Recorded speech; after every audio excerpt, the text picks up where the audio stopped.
राधा और कृष्ण की कहानी हिंदू धर्म में प्रेम, भक्ति और आध्यात्मिक मिलन का एक शाश्वत प्रतीक है।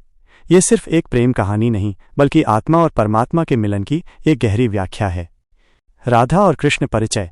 कृष्ण भगवान विष्णु के 8वें अवतार, जिन्हें प्रेम, ज्ञान और बुद्धि का प्रतीक माना जाता है। वे वृंदावन के ग्वालों के बीच पले बढ़े और अपनी बाल लीलाओं, बांसुरी वादन और अद्भुत शक्तियों के लिए जाने जाते हैं।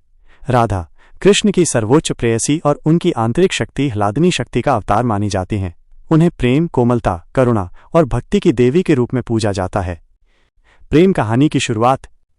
पौराणिक कथाओं के अनुसार राधा और कृष्ण का मिलन वृंदावन की मनोरम भूमि पर हुआ था। कई कथाएं बताती हैं कि जब कृष्ण बहुत छोटे थे तब राधा ने उन्हें पहली बार देखा था। कुछ कहानियों के अनुसार राधा कृष्ण से लगभग 5 साल बड़ी थीं।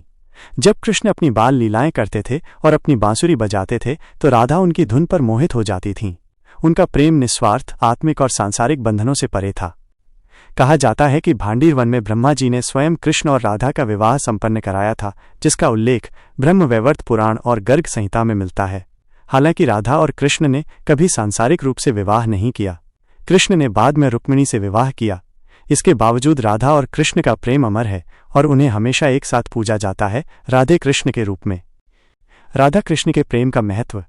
राधा और कृष्ण की प्रेम कहानी कई मायनों में महत्वपूर्ण है। आध्यात्मिक मिलन। ये कहानी जीवात्मा राधा का परमात्मा कृष्ण के साथ मिलन का प्रतीक है। राधा की भक्ति और समर्पण दर्शाते हैं कि कैसे एक भक्त अपने आराध्य से जुड़ सकता है। निस्वार्थ प्रेम। उनका प्रेम भौतिक इच्छाओं से परे था।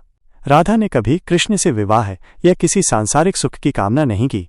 उनका प्रेम शुद्ध भक्ति और त्याग पर आधारित था।